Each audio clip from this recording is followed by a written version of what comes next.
Hello students, आज के इस क्लास के अंदर हम स्टार्ट करने जा रहे हैं न्यू चैप्टर, एक न्यू यूनिट, और that is fourth unit, electromagnetic induction and alternating current.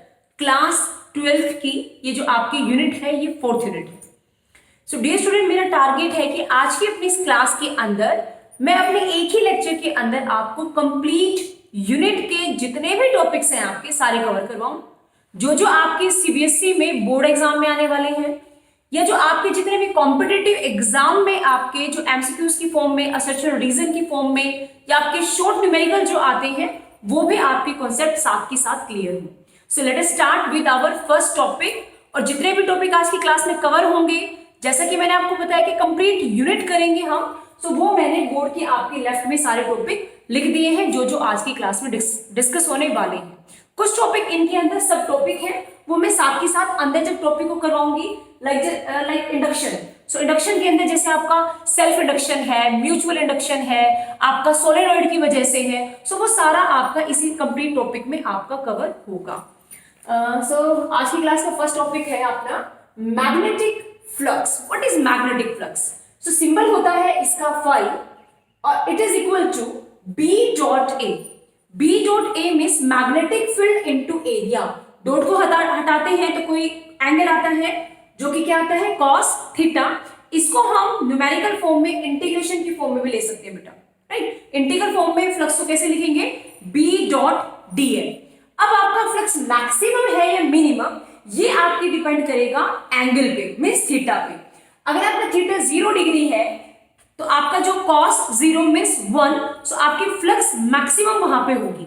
ऐसे ही अगर आपका थीटा 90 है, सो cos 90 वैल्यू 0 और फ्लक्स आपकी क्या हो जाएगी? मिनिमम। सो ये कुछ कंडीशन है कि आपकी फ्लक्स मैक्सिमम मिनिमम कब होगी। अब बात करते हैं इसकी यूनिट की। तो मैग्नेटिक जो फ्लक्स है उसकी यूनिट वेबर होती है एसआई में, सीजीएस में होती है मैक्सवेल। और कई बार इनमें रिलेशन पूछा जाता है बेटा एमसीक्यूज की फॉर्म में। What is the relation between weber and maxwell? That is 1 weber is equal to 10 raise to power 8 maxwell. अब बात करते हैं इसकी डायमेंशनल फॉर्मूला की। सो कई बच्चों को डायरेक्ट भी ये आता है, लाइक आप इसके अंदर बी की अगर आपको डायरेक्टली आपको लर्न है डायमेंशनल फॉर्मूला, तो आप पुट कर सकते हो, एरिया का पुट कर सकते हो। और अगर आपको नहीं निकालना आता तो मैंने आपके लिए एक सिंपल सा तरीका निकाला है कि आप कैसे इसको एग्जाम में परफॉर्म करें। हमें पता है कि फ्लक्स होता है बी ए कॉस थीटा, राइट। अपना मैग्नेटिक फील्ड में अगर कोई चार्ज पार्टिकल है तो वो फील्ड उस पर कितनी फोर्स लगाती है? क्यू वे बी।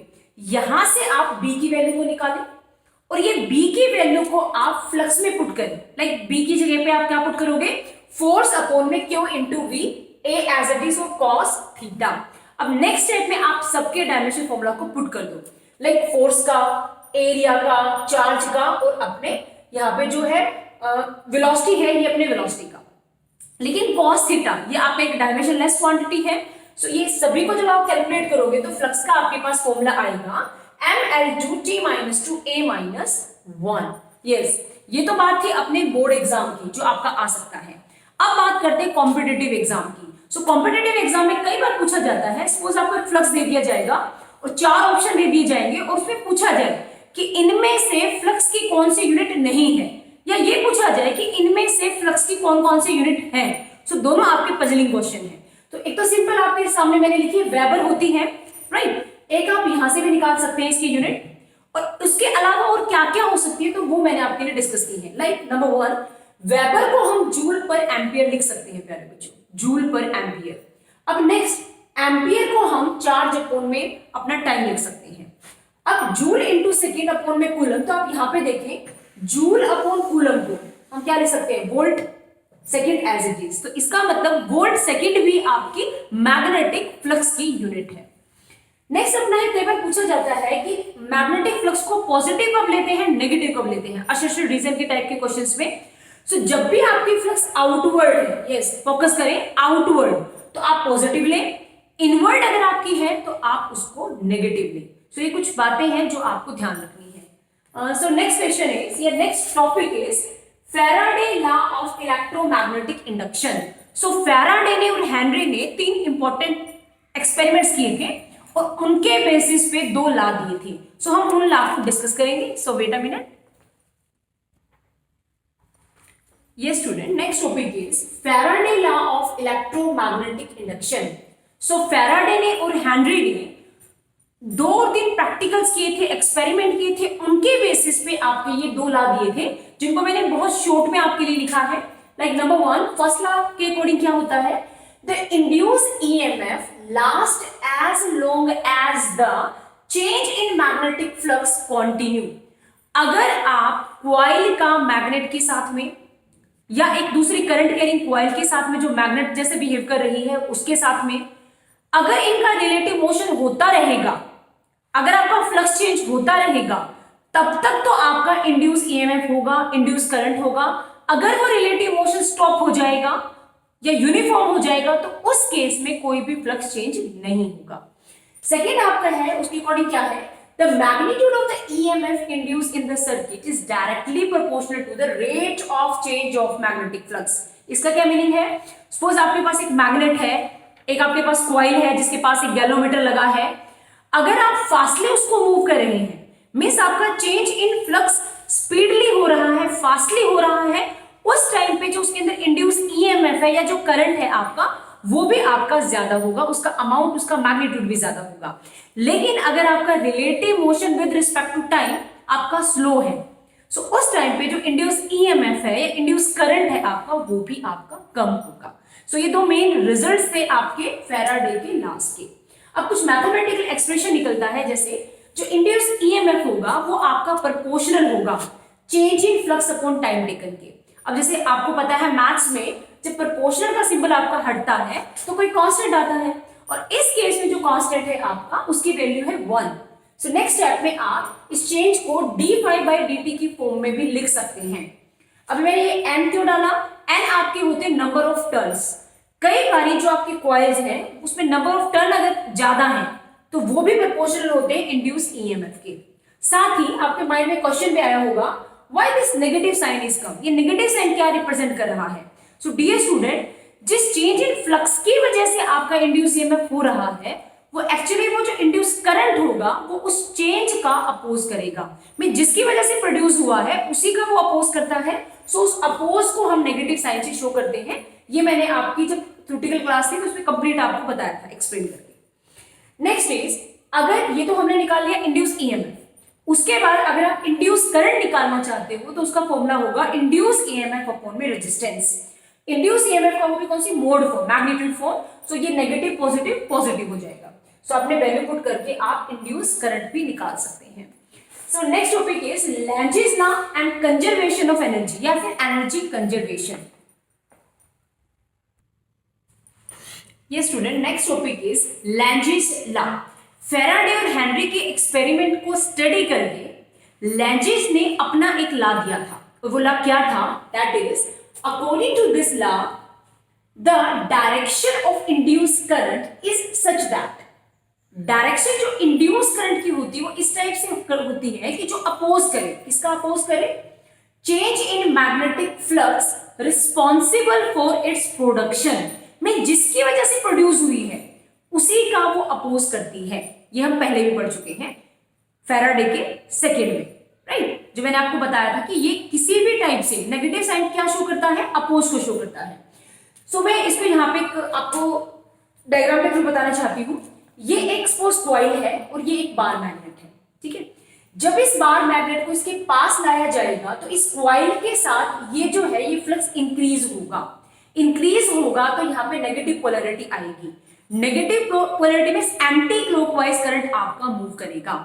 जब इसको हम दूर लेके जाएंगे तो फ्लक्स कम होगा, फ्लक्स डिक्रीज होगा तो यहाँ पे होगी क्लॉकवाइज और यहाँ पे पोलैरिटी हो जाएगी साउथ। तो दोनों केस में आप नोट करिए, जब ये इसको अप्रोच कर रहा था, इसका नॉर्थ पोल था, तो यहाँ पे बाय इंडक्शन कौन सा आ जाएगा, नॉर्थ। तो नॉर्थ का क्या करेगा, रिपेल। ये पास आना चाहते हैं, ये इसको रिपेल कर रहा है। लेकिन जब हम इसको अवे लेके जाएंगे तब ये फिर से इसका अपोज कर रहा है, क्योंकि ये दूर जाना चाह रहा है और ये साउथ पोलैरिटी बनके इसको पास लेके आना चाह रहा है। तो दोनों ही केसेस में आपका अपोज हो रहा है, ये चीज शो हो रही है एक्सपेरिमेंटली। नेक्स्ट आपका यहाँ पे आप देखिए और इसके अंदर जो एनर्जी कंजर्वेशन है वो भी हम बता सकते हैं। एनर्जी कंजर्वेशन में एक्चुअली है क्या प्यारे बच्चों, एनर्जी आपकी ना तो क्रिएट हो रही है ना डिस्ट्रॉय हो रही है, बस एक फॉर्म से दूसरी फॉर्म में कन्वर्ट हो रही है। कैसे? जब ये आपका मैग्नेट मूव कर रहा है विद रिस्पेक्ट टू कॉइल, तो एक टाइप से ये बार मैग्नेट मैकेनिकल वर्क कर रहा है जो आपका इलेक्ट्रिकल एनर्जी की फॉर्म में इस कॉइल में स्टोर हो रहा है, और उसी की वजह से आपका इंड्यूस करंट होता है, राइट। सो वो यहां पे आप देखें, ये एक कॉइल है, गैल्वेनोमीटर है जो करंट की डायरेक्शन को शो करेगा, आपका एक सेल लगा है, और ये आपका बार मैग्नेट है। जब आप इसको इसके पास लेके जाएंगे, ठीक है, और आप यहां से देखें, ये अगर आप की फर्स्ट टाइम 1 और 2 के बीच में प्रेस करें, 2 में की है ये, यहां पे प्रेस करेंगे तो करंट आपका एंटी क्लॉकवाइज मूव करेगा। एंटी क्लॉकवाइज मूव करेगा तो यहां पे आपकी होगी नॉर्थ पोलैरिटी, तो नॉर्थ नॉर्थ को क्या करेगा, रिपेल करेगा, और सपोज उस केस पे गैल्वेनोमीटर आपका राइट में डिफ्लेक्शन दे रहा है।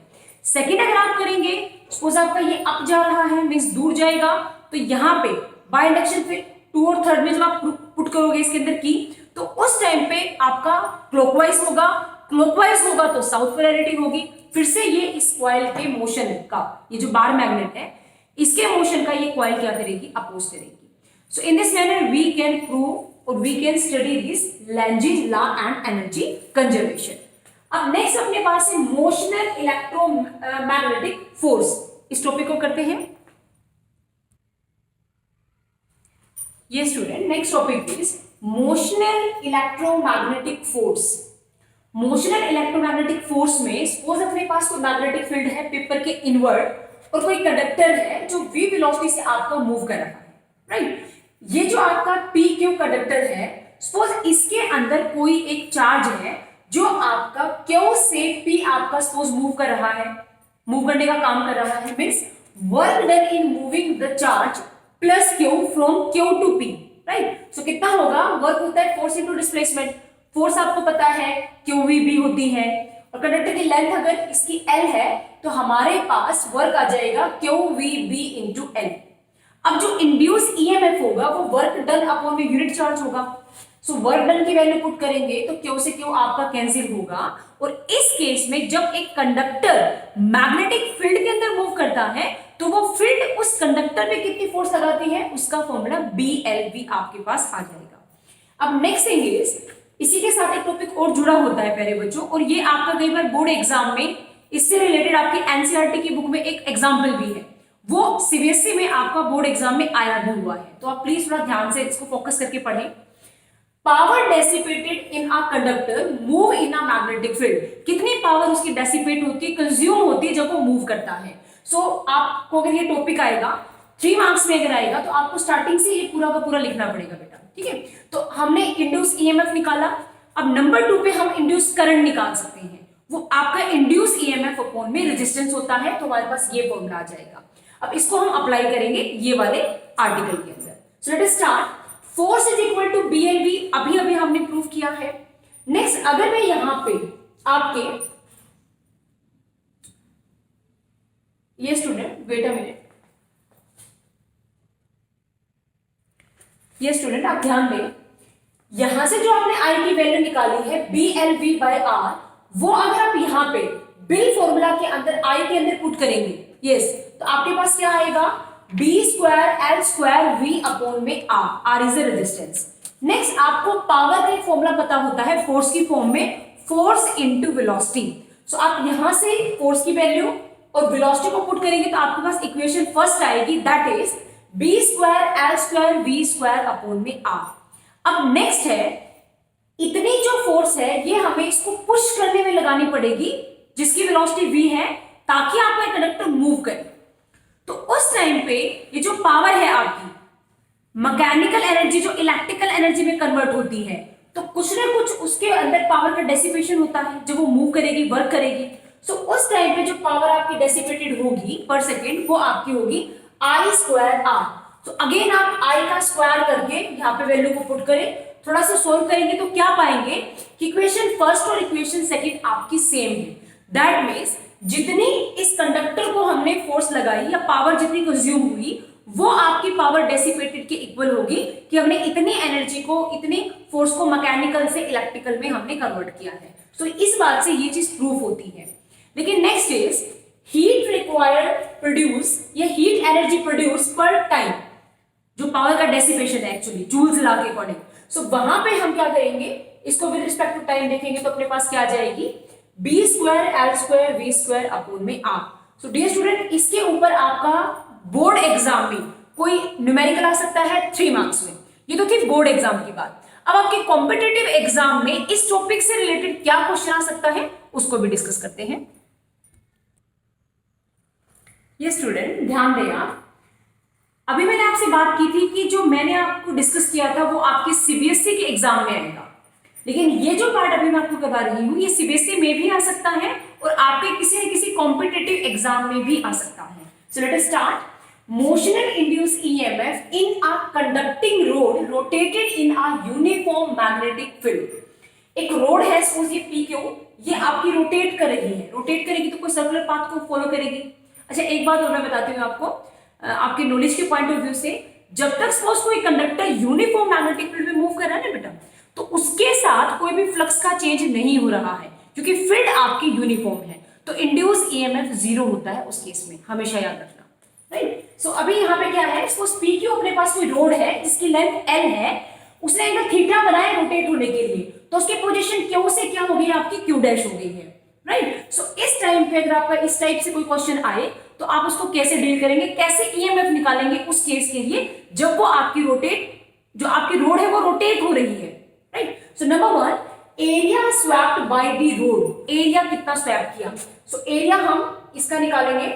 तो अगर मैं इस क्यू डैश को एक स्ट्रेट लाइन मानूं नियरली इक्वल टू, तो ये एक ट्रायंगल बन जाएगी, राइट। और इस ट्रायंगल का एरिया कैसे निकलेगा, 1/2 L इंटू दिस साइड, और इसको हम 11th क्लास में एक फॉर्मूला होता था, angle equal to arc upon radius, 11th class में फर्स्ट यूनिट के अंदर, राइट। सो वो अप्लाई करके हम क्यू डैश की वैल्यू L थीटा निकाल लेंगे, तो हमारे पास एरिया आ जाएगा 1/2 L स्क्वायर थीटा।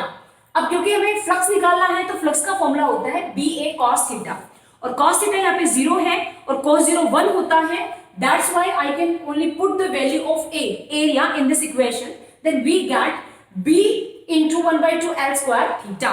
एक बार आपने फ्लक्स निकाल लिया तो आप इंड्यूस EMF इजीली निकाल सकते हैं, because the formula for that is E equal to d∅dt, magnitude form में, क्योंकि मैंने नेगेटिव साइन को ऑन कर दिया, यहाँ से नेगेटिव साइन मैंने हटा दिया है क्योंकि मैंने मैग्नीट्यूड फॉर्म में इसको लिया है।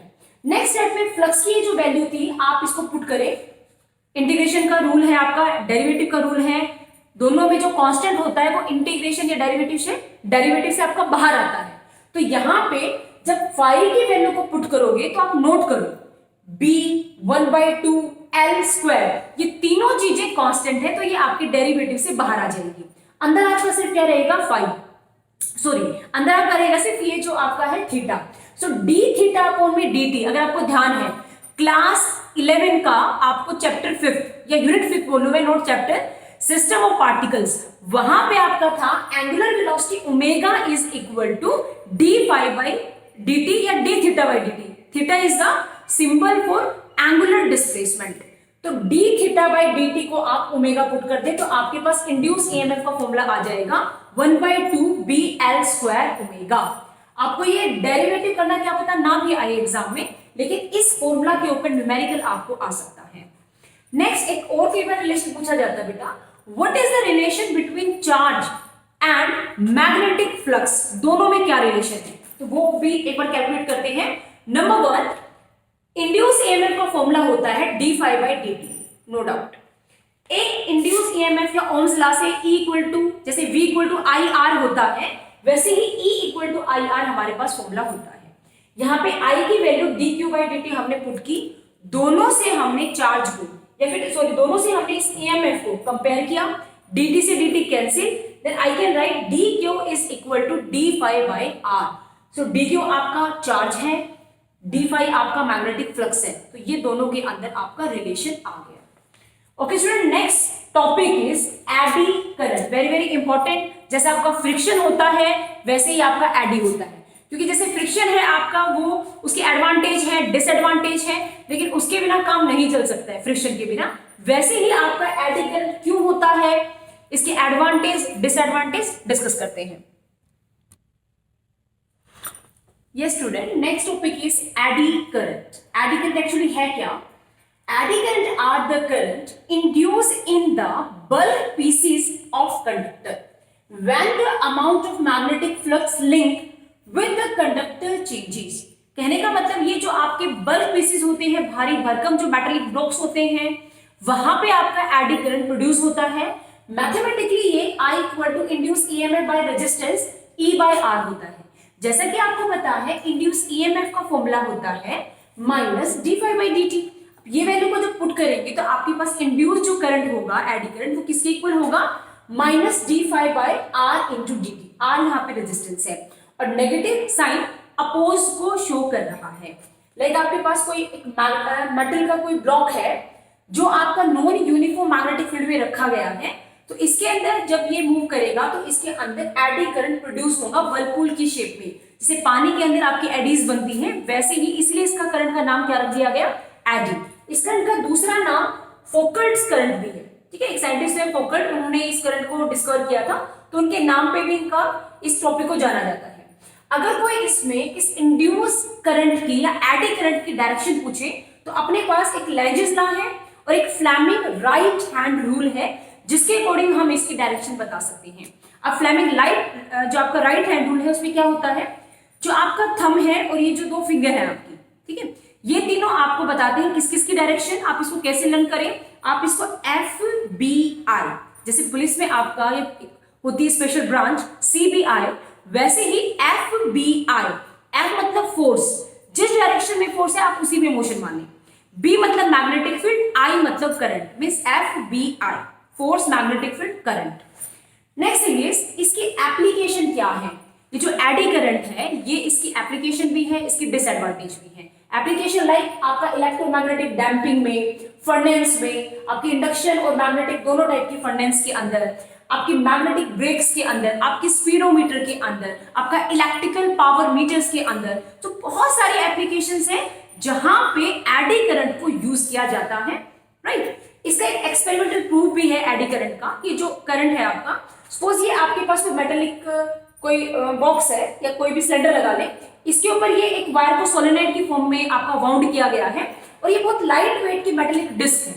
अब जैसे ही की को प्रेस करोगे करंट आपका मूव करेगा, तो लेंजेस लॉ क्या कहता है? यहाँ पे और डिस्क के अपर हाफ पे, मतलब इसके ऊपर वाले पार्ट पे सेम टाइप की पोलरिटी होने की वजह से जैसे ही की को प्रेस करोगे ये डिस्क आपके ऊपर जाएगी, उसके बाद की को रिलीज करोगे तो नीचे आएगी और ये फिनोमिना आपका डैम्पिंग का चलता रहेगा।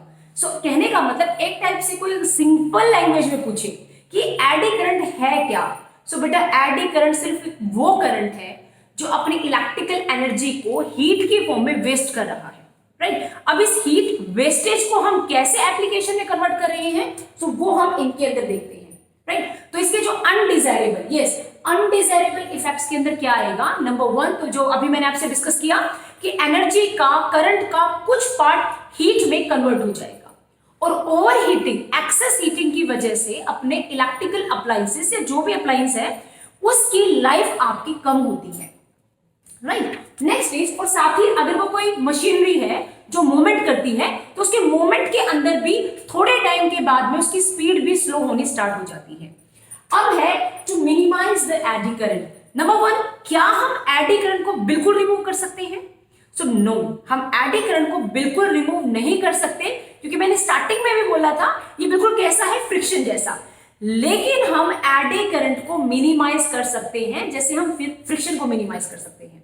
सो अपने सिलेबस में जो मेन है इसका मिनिमाइजेशन का प्रोसेस, वो आपका है जैसे आपकी मोटर है, आपका ट्रांसफॉर्मर है, या आपकी जैसे कई ऐसी कॉइल्स होती हैं जहां पे हमारा चोक कॉइल्स है, जहां पे इसको मींस आपके बल्क में हम किसी मेटल को यूज करते हैं, तो वहां पे हम उसको पूरा बल्क में ना करके थिन उसकी पतली पतली स्लाइस बना के और हर एक स्लाइस को हम आइसोलेट करके, लैमिनेट करके हम एडी करंट को कम कर सकते हैं वहां पे। सो ये चीज है आपकी, इसकी वजह से हम एडी करंट को मिनिमाइज कर सकते हैं।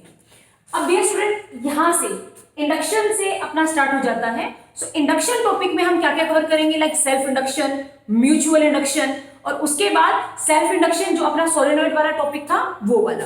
लेकिन उससे पहले कई बारी इन्हीं के बीच में क्वेश्चन पूछा जाता है कि वो कौन कौन से मेथड हैं जिनकी वजह से या जिनकी प्रोसेस से हम इंड्यूस ईएमएफ को कर सकते हैं जनरेट, राइट। अब बात है इंड्यूस ईएमएफ की, वो आपका होता है d∅dt। यस, मैं आपको यही लिख के बता देती हूँ, ठीक है, आप थोड़ा फोकस करें।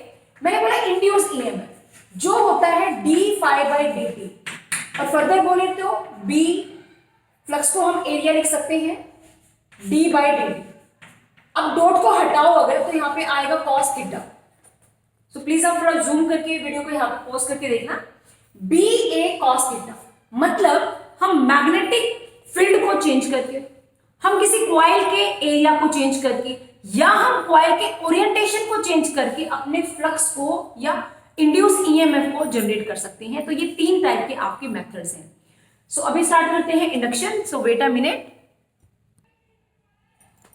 ये student, next topic is inductance. Inductance topic के अंदर 2 टॉपिक्स हैं, सेल्फ इंडक्टेंस और mutual inductance. Inductance means induce होना, ठीक है। अब बात करते हैं सेल्फ इंडक्टेंस की। तो ये कॉइल की खुद की प्रॉपर्टी होती है by virtue of which any change in the strength of current producing an EMF in it which oppose the motion of the current.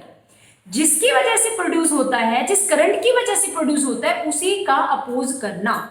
अगर मैं बात करूं फ्लक्स की तो वो डायरेक्टली प्रोपोर्शनल होता है करंट की, राइट। अब अगर इस प्रोपोर्शनल को हटाया जाए तो सेल्फ इंडक्टेंस के केस में जो कांस्टेंट आएगा वो आपका है L, और L आपका है कोएफिशिएंट ऑफ सेल्फ इंडक्टेंस। अब यहां से अगर आप इंड्यूस ईएमएफ देखें तो -d∅dt, फाई की वैल्यू को जो पुट करेंगे और वहां पे जब ये कोएफिशिएंट ऑफ सेल्फ इंडक्टेंस निकालेंगे तो आपके पास आंसर आएगा -E/di/dt। अगर यूनिट की बात की जाए तो हेनरी होती है सेल्फ इंडक्टेंस की, म्यूचुअल की भी हेनरी, दोनों की सेम होती है यूनिट, और डायमेंशन फॉर्मूला होता है mL2T-2A-2। This is the dimension formula for self inductance. Next is, कई बार 1 हेनरी को डिफाइन करना आता है, सो 1 हेनरी को वोल्ट सेकंड पर एम्पियर भी आप लिख सकते हैं। अब बात करें सेल्फ इंडक्टेंस के लॉन्ग सोलेनॉइड की, कि सेल्फ इंडक्टेंस क्या होता है एक लॉन्ग सोलेनॉइड में। तो हम पहले भी डिस्कस कर चुके हैं कि सोलेनॉइड की वजह से जो मैग्नेटिक फील्ड आपका होता है वो μ0Ni होता है, ये capital N/L means total number of turn per unit length भी आपका होता है।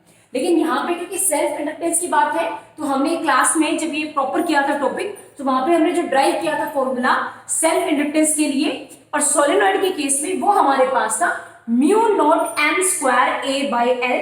यहाँ पे ये N आपके नंबर ऑफ टर्न है, A एरिया है कॉइल का, और L लेंथ है कॉइल की।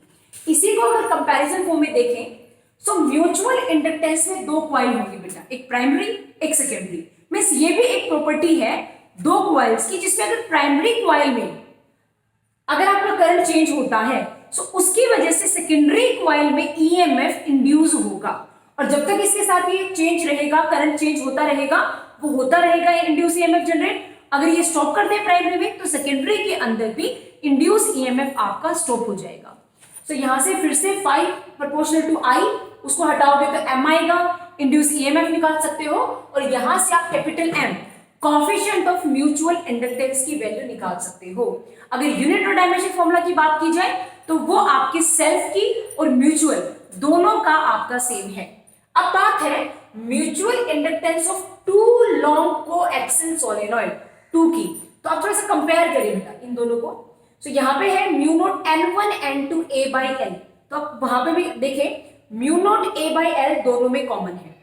यहाँ पे सेल्फ में सिर्फ एक कॉइल है, तो इसलिए हमने N² कर दिया, लेकिन यहाँ पे 2 कॉइल है, तो पहले के नंबर ऑफ टर्न को N1 से लिखा, दूसरे को किससे लिखा हमने N2 से। सो एक टाइप से दोनों सिमिलर ही हैं आपके। अब बात की जाती है जो कैपिटल M है आपका कोएफिशिएंट ऑफ म्यूचुअल इंडक्टेंस है, ये किन किन फैक्टर्स पर डिपेंड करता है, तो वो मैंने आपके 3 फैक्टर्स नीचे लिखे हैं। नंबर 1 आपकी जियोमेट्री पे, मींस आपकी 2 जो कॉइल है उनका शेप, साइज, किस मटेरियल की बनी है वो उन पे डिपेंड करता है। Relative placement of the coil, हमने उनको कैसे प्लेस किया, कैसे रखा है दोनों कॉइल्स को, उस पर डिपेंड करता है। और distance, yes this is very important, distance between 2 coils, वो पास है दूर है, उनके बीच की सेपरेशन कैसी है। सो इन 3 फैक्टर्स के ऊपर आपका coefficient of mutual inductance depend करता है। So dear student, next topic is AC containing, AC circuit के अंदर अगर रेजिस्टेंस है, एक इंडक्टर लगा है या एक कैपेसिटर लगा है तो वो कैसे बिहेव करेगा। सो इसी सब टॉपिक को हम ऐसे ही आपका कंपेयर करके सीखेंगे, तो हम इसको बहुत जल्दी से लर्न कर पाएंगे। सो वेट अ मिनट। ये student, next topic is AC circuit containing. अगर आपके एसी सर्किट में एक रजिस्टर लगा है, कैपेसिटर लगा है या इंडक्टर लगा है तो वो कैसे बिहेव करेगा, ये आपका टॉपिक है। नंबर 1, सपोज एक आर है और एक एसी का सोर्स है। सो उस टाइम में ये फेजर डायग्राम और ये जो आपका सिंपल डायग्राम है ये मैंने आपको डिफाइन किया है, तो आप ध्यान दें। अगर ये दोनों लाइन आपकी सेम है तो इसका मतलब है करंट और वोल्टेज आपकी सेम फेज में है। तो इनको आप इस टाइप से शो कर सकते हैं, डार्क वाली आपकी वोल्टेज की लाइन है, डॉटेड वाली आपकी करंट की लाइन है। और आप मैथमेटिकली में डिफाइन कर सकते हैं। आप यहां पे देखें, E equal to E note sine omega T. E not आपका एम्पलीट्यूड होता है वोल्टेज का, आई नोट होता है आपके करंट का। क्योंकि आपकी वेव साइन है, क्योंकि ओरिजिन से स्टार्ट होकर दोनों को साइन लिखा है। ओमेगा टी इसका फेजर एंगल होता है और दोनों का फेज सेम है। मींस आर के केस में, रेजिस्टेंस के केस में वोल्टेज और करंट सेम फेज में होते हैं। नेक्स्ट, अगर इंडक्टर की बात की जाए, एल की बात, तो आप यहां पे देखें, अगर ये आपका वोल्टेज है तो करंट आपका नीचे है 90 डिग्री से। मींस इस केस में, इंडक्टर के केस में मैथमेटिकल आप देखें, वोल्टेज इज लीड कर सकते हो, लीड बोल सकते हो, lead by the current 90 degree, 90 degree से आगे है, या करंट को पीछे बोल सकते हो कि करंट आपका 90 डिग्री से पीछे है, बैक में। सो ये आपका, यहाँ पे एक नई चीज हमने सीखी थी, XL. XL is the inductive reactance, जिसका फॉर्मूला होता है omega L, right. Next is capacitance. Capacitor के केस के अंदर, जैसे इस केस में वोल्टेज आपकी आगे रही थी, तो कैपेसिटर के केस में आपका करंट आगे रहेगा, लीड करेगा वोल्टेज से 90 डिग्री के एंगल से। तो आप मैथमेटिकल देख सकते हैं। इसमें यहाँ पे ये डार्क वाली ओरिजिन से स्टार्ट है, तो जो करंट की वो आपकी अप से स्टार्ट है बेटा, तो ये शो कर रही है कि वो आपका 90 डिग्री आगे है। और यहाँ पे 90 डिग्री आगे को शो करने के लिए देखो, ई आपका हर केस में फर्स्ट क्वाड्रेंट में है, चेक करें आप। आई इसमें तो फर्स्ट क्वाड्रेंट में है, इसका आपका नीचे है, मींस आपका लेग्स कर रहा है, पीछे है। इसमें लीड करने के लिए हमने उससे पहले वाले क्वाड्रेंट में इसको शो किया है। सो आपको क्या बात याद रखनी है, आर के केस में दोनों इन फेज में, एल के केस में आपका करंट पीछे होता है, कैपेसिटर के केस में करंट आपका आगे होता है। तो ये मैंने कंपैरिजन फॉर्म में आपको करके दिखा दिया। अगर कोई स्टूडेंट चाहता है कि ये कैसे आया, ड्राइव करके दिखाएं, सो डियर स्टूडेंट, मैंने इस पे आपकी 6 या 7 आपकी वीडियोस बना रखी है, आपके पार्ट्स हैं डिफरेंट। सो आप उन पार्ट्स पे जाके चैनल के ऊपर, जब जिसने भी सब्सक्राइब कर रखा है, नहीं कर रखा है, डोंट वरी, तो आप उन चैनल पे जाके इनके पार्ट्स को देखिए, तो वहां इनको फुल्ली एक्सप्लेन किया गया है कि ये आया कैसे। ठीक है, क्योंकि तो रिवीजन क्लास है, सो अगर मैं इनको एक्सप्लेन करूंगी तो अपनी क्लास आज कंप्लीट नहीं होगी। तो किसी को अगर चाहिए इनका डेरिवेशन, सो आप वहां पे जाके क्लास में प्रॉपर टॉपिक को आप सीख सकते हैं। So next topic is series RLC या एलसीआर सर्किट। सीरीज में अगर हम तीनों को लगाएंगे, आर को, एल को, सी को, तो वो कैसे बिहेव करेगा, और ये इंपॉर्टेंट टॉपिक है एग्जाम के पॉइंट ऑफ व्यू से।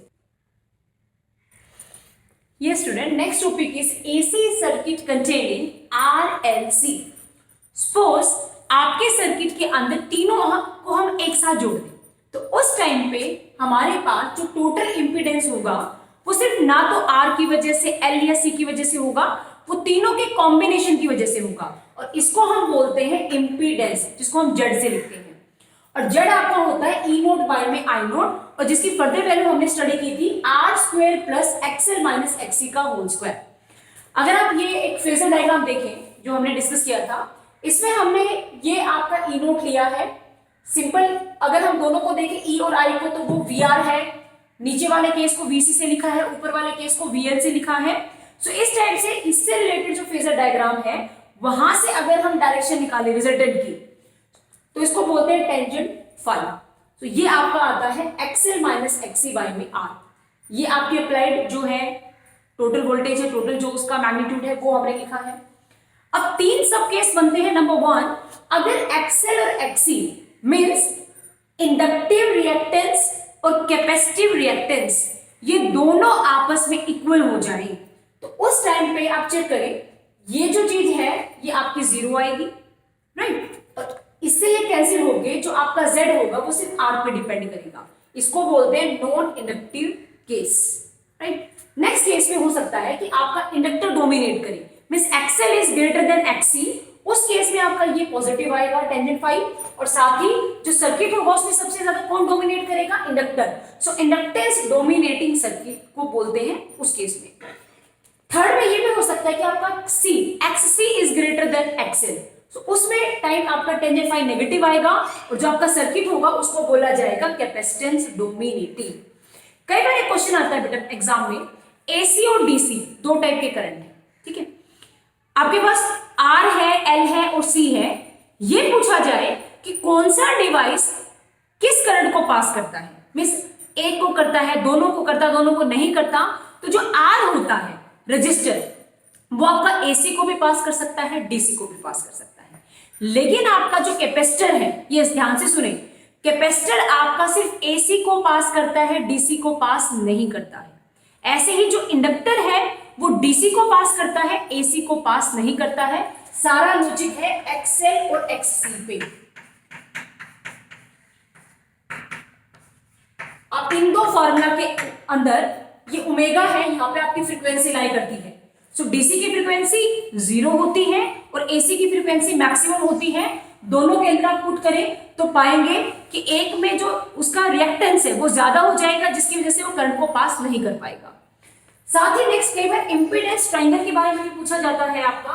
सो इंपीडेंस ट्रायंगल अगर हम इसी से इसको देखें तो suppose Z is the resultant, यहां पे आपने आर लिया और ये आपका एक्सएल माइनस एक्ससी है और जो एंगल है आपका फाई, तो इस टाइप के ट्रायंगल को हम इंपीडेंस ट्रायंगल मानते हैं और इससे हम ये जो है इसको भी डिफाइन कर सकते हैं, बिकॉज ये राइट एंगल ट्रायंगल है, ये बेस है, ये परपेंडिकुलर है, ये आपका हाइपोटेन्यूज है। सो हाइपोटेन्यूज का square is equal to base square plus perpendicular square, तो यहां से भी आप ये निकाल सकते हैं और ये कंप्लीट ड्राइव भी कर सकते हैं। सो डियर स्टूडेंट, ये एक इंपॉर्टेंट टॉपिक है, एग्जाम में 5 मार्क्स में या आपका 3 मार्क्स में आ सकता है, या आपके ये जो फॉर्मूलाज हैं इनके ऊपर आपका कोई न्यूमेरिकल आ सकता है।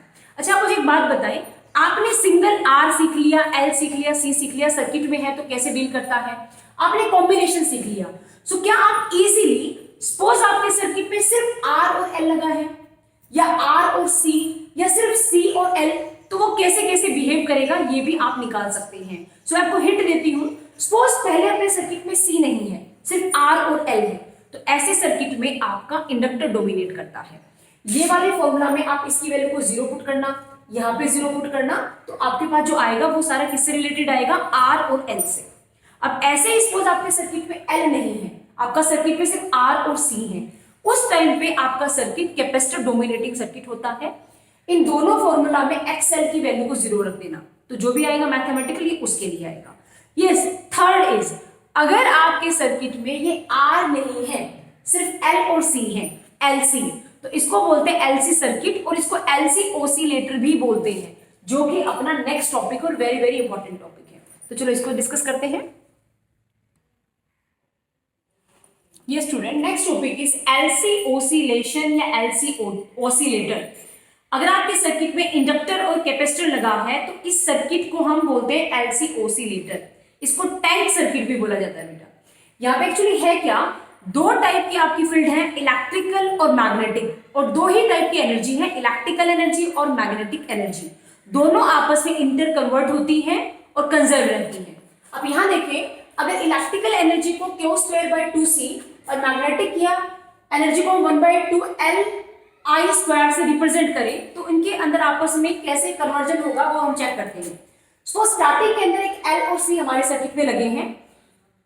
आप इस थोड़े डायग्राम्स को जूम करना, और आपकी बुक में भी सेम डायग्राम है बेटा जो मैंने बोर्ड पे आपके लिए ड्रॉ किए हैं। सबसे स्टार्टिंग में अपर प्लेट पॉजिटिव है तो लोअर आपकी नेगेटिव है।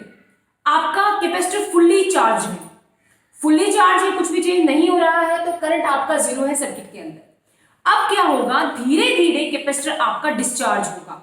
कैपेसिटर के अंदर इलेक्ट्रिकल फील्ड स्टोर होती है, वो धीरे धीरे मैग्नेटिक फील्ड में आपकी कन्वर्ट होगी। तो आप सेकंड में देखें, इसके अंदर जितना कम हुआ उतना ही इंडक्टर के अंदर मैग्नेटिक फील्ड स्टोर हो गई, तो आपके सर्किट के अंदर करंट मूव करना स्टार्ट करेगा पॉजिटिव से नेगेटिव। उसे नेक्स्ट में आप चेक करें, जब आपका कैपेसिटर फुल्ली डिस्चार्ज हो जाएगा, means fully electrical energy magnetic energy में आपकी कन्वर्ट हो जाएगी, तो ये आपका इंडक्टर फुल्ली क्या करेगा, ये मैग्नेटाइज हो जाएगा, तो करंट आपका मैक्सिमम होगा।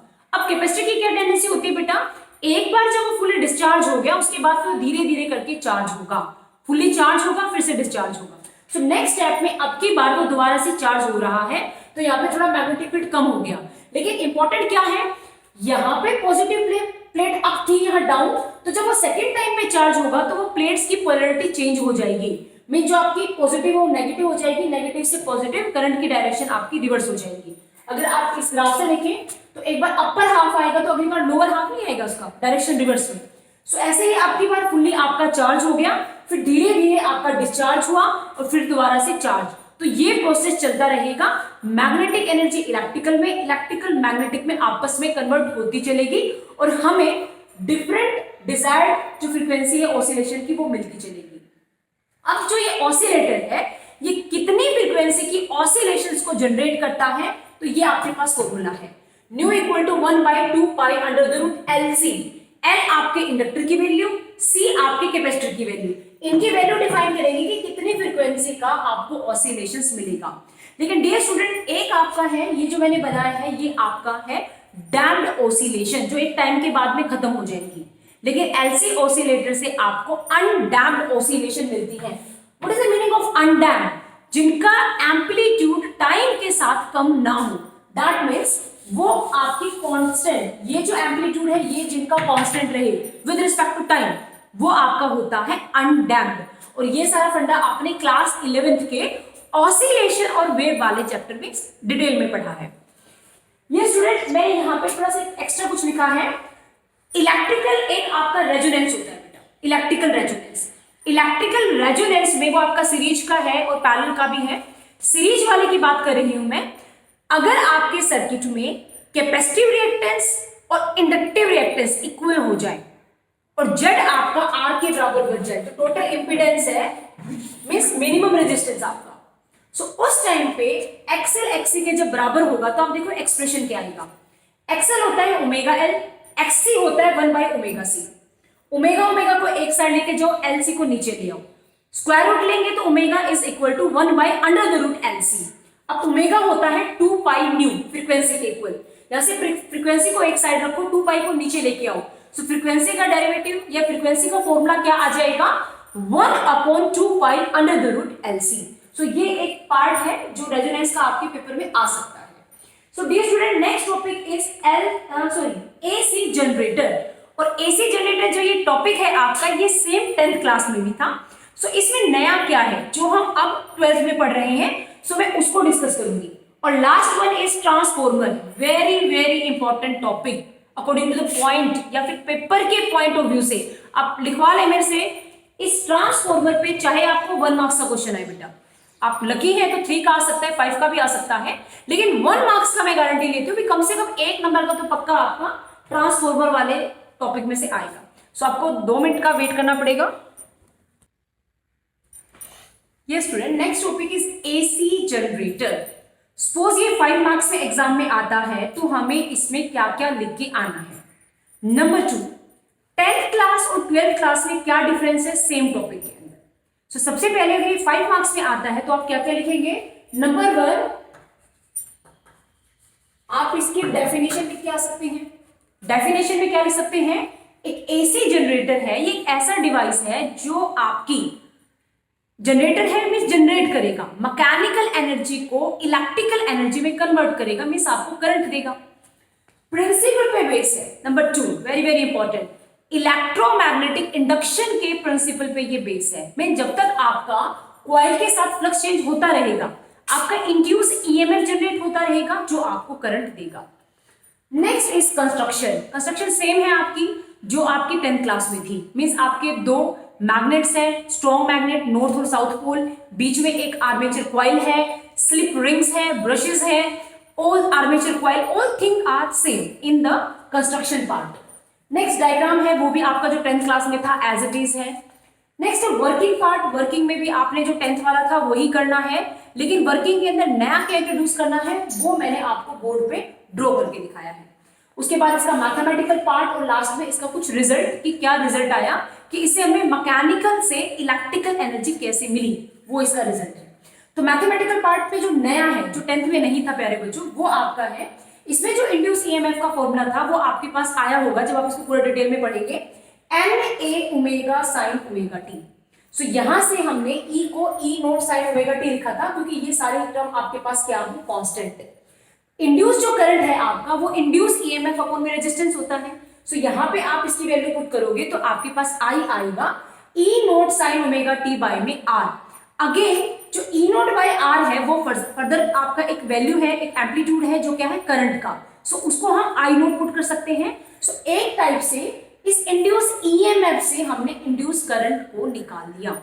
अब ये ग्राफ देखें तो आपको ये एसी आपको करंट की साइकिल मिल रही है। वो कैसे मिली आप ध्यान ध्यान दें, 1 2 3 4 5 केसेस की हेल्प से आप ये एसी को जनरेट कर सकते हो। लाइक नंबर 1, जब आपकी कॉइल मैग्नेटिक फील्ड के साथ इस एंगल पे है, राइट, सो आपके पास ये वाला पॉइंट आएगा। फिर जब आपकी सिंपल रोटेट होगी फिर मूव करेगी, तो 5 टाइप से जब ये मूव करेगी तो आपके डिफरेंट टाइम पे डिफरेंट आपको ईएमएफ इंड्यूस मिलेगा। उसका आप ग्राफ प्लॉट करें तो क्या पाएंगे कि ये जो आपकी साइकिल है ये आपकी एसी साइकिल है, अल्टरनेटिंग करंट की। सो ये आप पूरा डायग्राम ड्रॉ करके आए अगर आपको ये 5 मार्क्स में आता है। सो डियर स्टूडेंट, लास्ट आपका है ट्रांसफॉर्मर, और very important topic. So wait a minute. Yes student, last topic of today's class is transformer. So what is a transformer? Transformer आपका एक ऐसा डिवाइस है जो आपकी एसी को रेगुलेट करता है, मीन्स एसी को अप करता है या डाउन करता है, ठीक है। तो इस बेसिस पे 2 टाइप का आपका ट्रांसफॉर्मर होता है, स्टेप अप या स्टेप डाउन। तो सपोज आपको ये टॉपिक है 5 मार्क्स में अगर आ जाए, 3 में आ जाए, 1 में आ जाए, तो आप कैसे इसको सोल्व करें। सो मैं मैक्सिमम 5 मार्क्स को बताती हूँ कि अगर 5 मार्क्स में आए तो आप इसको कैसे सोल्व करें। कम में तो आप अपने आप उसको कन्वर्ट कर सकते हो, कम कर सकते हो। तो नंबर 1 पे आप इसकी डेफिनेशन लिख के आ सकते हो कि ये एसी के साथ डील करता है, उसकी वोल्टेज को स्टेप अप या स्टेप डाउन करता है। नंबर 2 पे किस प्रिंसिपल पे बेस है, म्यूचुअल इंडक्टेंस के प्रिंसिपल पे बेस है। ये आपका प्राइमरी कॉइल है, सेकेंडरी कॉइल है। प्राइमरी कॉइल के अंदर जब आपका करंट चेंज होगा तो उसकी वजह से सेकेंडरी के अंदर जो फ्लक्स चेंज है वहां से इंड्यूस ईएमएफ होगा, करंट जनरेट होगा। कंस्ट्रक्शन के अंदर यस, ये आपकी कंस्ट्रक्शन है, इसमें प्राइमरी वाइंडिंग है, सेकेंडरी है, आपकी आयरन की कोर है, उसके ऊपर आप कॉपर की वायर को क्या करते हो, वाउंड करते हो, राइट। नेक्स्ट इज वर्किंग और थ्योरी पार्ट पे क्या करना है। तो इसके अंदर ये आपकी प्राइमरी कॉइल है जिसमें नंबर ऑफ टर्न आपके एनपी होते हैं, इसकी जो प्राइमरी वोल्टेज है वो ईपी होती है, सेकेंडरी में एनएस और ये आपका एनपी। अब जब इसका मैथमेटिकल पार्ट देखते हैं डियर स्टूडेंट, तो क्या है, जो प्राइमरी और सेकेंडरी वोल्टेज है उसमें ये रिलेशन होता है, NS is equal to ES is equal to EP into NS upon में एनपी, ये रेशो। और एक इसमें होता है, ये मानते हैं हम कि जब आपका यहां से यहां पे फ्लक्स चेंज हो रहा है, सो कोई भी अगर एनर्जी का लॉस नहीं हो रहा है, आपकी एनर्जी कंजर्व है, तो हम जो पावर है आपकी प्राइमरी और सेकेंडरी, इनपुट और आउटपुट, उनको इक्वेट कर सकते हैं बेटा। Means IP into EP is equal to IS into में EP, not ES. Means this is primary power, this is secondary, तो यहाँ पे ऐसा है।